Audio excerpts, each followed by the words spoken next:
ಇಷ್ಟು ದಿನ ಖಾಸಗಿ ಬಸ್ನಲ್ಲಿ ಬೆಂಕಿ ಕಾಣಿಸ್ಕೊಂಡು ಅವಘಡ ಆಗ್ತಾ ಇದ್ದಂತಹ ಅನೇಕ ಸ್ಟೋರಿಗಳನ್ನು ನೀವು ನೋಡಿರ್ತೀರಿ. ಬಟ್ ಈಗ ನಿನ್ನೆ ಆಶ್ಚರ್ಯ ಅನಿಸಿದ್ದು ನಮಗೆ, ಸರ್ಕಾರಿ ಸ್ವಾಮ್ಯದ KSRTC ಬಸ್ ಕೂಡ ಅಗ್ನಿ ಅನಾಹುತಕ್ಕೆ ಹೊತ್ತಿ ಉರಿದಿದೆ. ಬಟ್ ಇಲ್ಲೊಬ್ಬ ಬೈಕ್ ಸವಾರ ದೇವರಂತೆ ಪ್ರಯಾಣಿಕರಿಗೆ ಭಾಸವಾಗಿದ್ದಾನೆ. ಆತನ ಸಮಯ ಪ್ರಜ್ಞೆ ಸಾಕಷ್ಟು ಪ್ರಯಾಣಿಕರ ಜೀವ ಉಳಿಯೋದಕ್ಕೆ ಪ್ರಮುಖ ಕಾರಣ ಆಯಿತು. ಡೀಟೇಲ್ಸ್ ಇದೆ, ನೋಡೋಣ. ನಡು ರಸ್ತೆಯಲ್ಲಿ ಹೊತ್ತಿ ಉರಿದ KSRTC ಬಸ್, ಬೈಕ್ ಸವಾರನ ಸಮಯ ಪ್ರಜ್ಞೆ ಬದುಕುಳಿದ ಪ್ರಯಾಣಿಕರು. ಬೆಂಗಳೂರಿನ ಶೇಷಾದ್ರಿಪುರಂ ಸಂಚಾರಿ ಪೊಲೀಸ್ ಠಾಣಾ ವ್ಯಾಪ್ತಿಯಲ್ಲಿರುವ ಲೂಲು ಮಾಲ್ ಬಳಿ ಚಲಿಸುತ್ತಿದ್ದ KSRTC ಬಸ್ನಲ್ಲಿ ಬೆಂಕಿ ಕಾಣಿಸಿಕೊಂಡಿದೆ. ಪರಿಣಾಮ ಕ್ಷಣಾರ್ಧದಲ್ಲೇ KSRTC ಬಸ್ ಧಗಧಗ ಹೊತ್ತಿ ಉರಿದಿದೆ ಹಾಗೂ ಚಾಲಕ ನಿರ್ವಾಹಕ ಜಾಣ್ಮೆ ಬಸ್ನಲ್ಲಿದ್ದ ಪ್ರಯಾಣಿಕರನ್ನ ರಕ್ಷಣೆ ಮಾಡಿ ದೊಡ್ಡ ಅನಾಹುತ ತಪ್ಪಿಸಿದ್ದಾರೆ.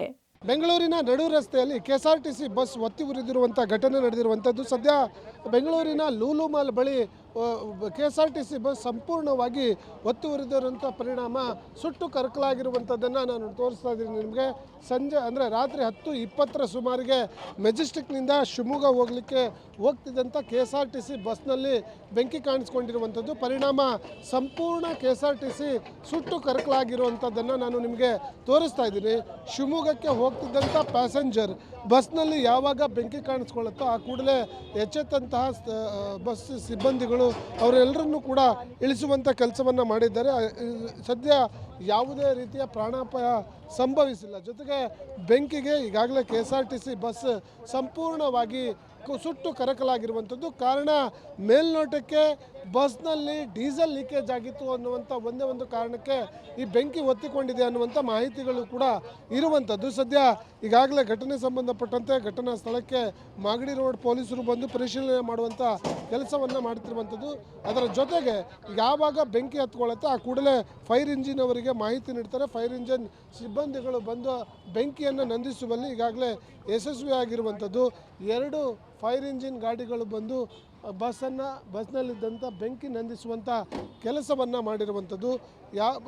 ಅದೃಷ್ಟವಶಾತ್ ಯಾವ ಪ್ರಯಾಣಿಕರಿಗೂ ಕೂಡ ಸಣ್ಣ ಪುಟ್ಟ ಗಾಯ ಕೂಡ ಆಗಿಲ್ಲ ಅನ್ನುವಂಥ ಮಾಹಿತಿಗಳು ಇರುವಂಥದ್ದು. ಈಗಾಗಲೇ ಘಟನೆ ಸಂಬಂಧಪಟ್ಟಂತೆ ಮಾಗಡಿ ರೋಡ್ ಸಂಚಾರಿ ಪೊಲೀಸ್ ಠಾಣೆಯಲ್ಲಿ ಒಂದು ದೂರು ದಾಖಲಿಸಿಕೊಂಡು ಘಟನೆಗೆ ನಿಖರ ಕಾರಣ ಏನು ಅನ್ನುವಂಥದ್ದನ್ನು ಪತ್ತೆ ಹಚ್ಚುವ ಕೆಲಸಕ್ಕೆ ಮುಂದಾಗಿರುವಂಥದ್ದು. ಬೆಂಗಳೂರು ಟು ಶಿವಮೊಗ್ಗ ಬಸ್ ರಾತ್ರಿ 10:10ಕ್ಕೆ ಮೆಜೆಸ್ಟಿಕ್ನಿಂದ ಹೊರಟಿದೆ. ರಾತ್ರಿ 10:30 ಸುಮಾರಿಗೆ ಶೇಷಾದ್ರಿಪುರಂ ಸಂಚಾರಿ ಪೊಲೀಸ್ ಠಾಣಾ ವ್ಯಾಪ್ತಿಯಲ್ಲಿರುವ ಲೂಲು ಮಾಲ್ ಬಳಿ ಬರುತ್ತಿದ್ದಾಗ ಬಸ್ ಸ್ಟಾರ್ಟರ್ ಬಳಿ ಸ್ಪಾರ್ಕ್ ಆಗಿ ಬೆಂಕಿ ಕಾಣಿಸಿಕೊಂಡಿದೆ. ಬೈಕ್ ಸವಾರ ಬೆಂಕಿ ಹೊತ್ತಿಕೊಳ್ತಿದ್ದನ್ನ ಚಾಲಕನಿಗೆ ತಿಳಿಸಿದ್ದಾರೆ. ತಕ್ಷಣ ಎಚ್ಚೆತ್ತ ಚಾಲಕ ನಿರ್ವಾಹಕರು ಬಸ್ ಸೈಡ್ಗೆ ಹಾಕಿದ್ದಾರೆ.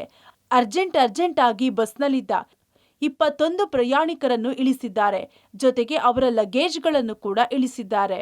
10:10ಕ್ಕೆ ಮೆಜೆಸ್ಟಿಕ್ ಬಿಟ್ಟಿದ್ದು, ಇಲ್ಲಿ ಬಂದು ಬೆಂಕಿ ಕಾಣಿಸ್ಕೊಂಡಿದ್ದು. ಸ್ಟಾರ್ಟ್ರಲ್ಲಿ ಪ್ರಯಾಣಿಕರು ಒಂದು 21 ಜನ ಇದ್ದರು. ಬೆಂಕಿ ಕಾಣಿಸ್ಬೋದು ಗಾಡಿ ಸೈಡಿಗೆ ಜನಗಳೆಲ್ಲ ಇಳಿಸ್ಬಿಟ್ಟು ನಂತರ ಫೈರ್ ಇದಿತ್ತು, ಆನ್ ಮಾಡಿದೆ, ಅದು ಕಂಟ್ರೋಲ್ ಆಗಲಿಲ್ಲ. ಅಲ್ಲಿ ಫೈರ್ ಇಂಜಿನಿಯರ್ಗೆ ಕಾಲ್ ಮಾಡಿ ಇದು ಮಾಡಿಬಿಟ್ಟು ಇನ್ಫಾರ್ಮೇಷನ್ ಏನೂ ಗೊತ್ತಿಲ್ಲ ಸರ್. ಸ್ಪಾರ್ಕಲ್ಲಿ ಇದಾಗಿದ್ದು, ಸ್ಟಾರ್ಟರ್ ಹತ್ರ ಸ್ಪಾರ್ಕ್ ಆಗಿದ್ದು, ಅಷ್ಟೇ ಬೆಂಕಿ ಇದಾಗಿತ್ತು ಸರ್. ನಾನು ಟಿಕೆಟ್ ಮಾಡ್ತಿದ್ದೆ, 21 ಜನ ಪ್ಯಾಸೆಂಜರ್ ಇದ್ದರು. ಹಿಂದ್ಗಡೆ ಬೈಕೆಲ್ಲರೂ ಬಂದರು. ಸರ್ ನೋಡಿ ಕೆಳಗಡೆ ಏನೋ ಸ್ವಲ್ಪ ಸ್ಪಾರ್ಕ್ ಥರ ಬರ್ತಿದೆ ನೋಡಿ ಅಂತ ಹೇಳಿದರು. ಹೇಳಿದ ತಕ್ಷಣ 2 ನಿಮಿಷ ಗಾಡಿಗೆ ಸೈಡಿಗೆ ಹಾಕಿ ಜನ ಪ್ಯಾಸೆಂಜರ್ನ 21 ಸೀಟ್ ಕೆಳಗೆ ಇಳಿಸ್ತು. ಆಮೇಲೆ ನಾವು ಕೆಳಗೆ ಇಳಿದು ನಾವು ಬಸ್ ಇದು ಫೈರ್ ಮಾಡಿದ್ವಿ, ಅದು ಹೋಗಲಿಲ್ಲ. ಮತ್ತು ಇನ್ನೊಂದು ಬಸ್ ಬಂತು, ಅದ್ರ ಇಸ್ಕೊಂಡು ಅದನ್ನು ಫೈರ್ ಮಾಡಿದ್ವಿ, ಹೋಗಲಿಲ್ಲ. ಅಷ್ಟೊತ್ತಿಗೆ ಬೆಂಕಿ ಜಾಸ್ತಿ ಎತ್ಕೊಂತು ಪ್ಯಾಸೆಂಜರನ್ನು ಕೆಳಗೆ ಇಳಿಸಿ ಎಲ್ಲ ಸೇಫ್ ಆಗಿದ್ದಾರೆ. ಬಸ್ನಲ್ಲಿ ಹೊತ್ತಿಕೊಳ್ತಿದ್ದ ಬೆಂಕಿಯನ್ನ ನಂದಿಸುವ ಪ್ರಯತ್ನ ಮಾಡಿದ್ದಾರೆ. ಬೆಂಕಿ ಹತೋಟಿಗೆ ಬರದ ಕಾರಣ ಅಗ್ನಿಶಾಮಕದವರಿಗೆ ಮಾಹಿತಿ ಕೊಟ್ಟಿದ್ದಾರೆ. ರಾಜಾಜಿನಗರ ಅಗ್ನಿಶಾಮಕ ಸಿಬ್ಬಂದಿಗಳು ಬಂದು ಬೆಂಕಿ ನಂದಿಸಿದ್ದಾರೆ. ದೊಡ್ಡ ಮಟ್ಟದಲ್ಲಿ ಬಸ್ನಲ್ಲಿ ಬೆಂಕಿ ಆವರಿಸಿಕೊಂಡಿದ್ರಿಂದ ಬಸ್ ಸಂಪೂರ್ಣವಾಗಿ ಸುಟ್ಟು ಕರಕಲಾಗಿ ಹೋಗಿದೆ. ಬಸ್ನಲ್ಲಿದ್ದ ಪ್ರಯಾಣಿಕರನ್ನ ಸುರಕ್ಷಿತವಾಗಿ ಹಿಂದೆ ಬಂದ ಇನ್ನೊಂದು ಶಿವಮೊಗ್ಗ ಬಸ್ನಲ್ಲಿ ಕಳುಹಿಸಲಾಗಿದೆ. ಮೇಲ್ನೋಟಕ್ಕೆ ಸ್ಪಾರ್ಕ್ ಆಗಿರುವ ಕಾರಣಕ್ಕೆ ಬೆಂಕಿ ಹೊತ್ತಿಕೊಂಡಿರುವ ಬಗ್ಗೆ ಕಂಡುಬಂದಿದೆ. ಘಟನೆ ಸಂಬಂಧ ಶೇಷಾದ್ರಿಪುರಂ ಸಂಚಾರಿ ಪೊಲೀಸ್ ಠಾಣೆಯಲ್ಲಿ ದೂರು ದಾಖಲಾಗಿದ್ದು, ಘಟನೆ ಹಿಂದಿನ ಕಾರಣ ಬಗ್ಗೆ ತನಿಖೆ ಮುಂದುವರೆಸಿದ್ದಾರೆ. Nagesh, crime bureau, public TV.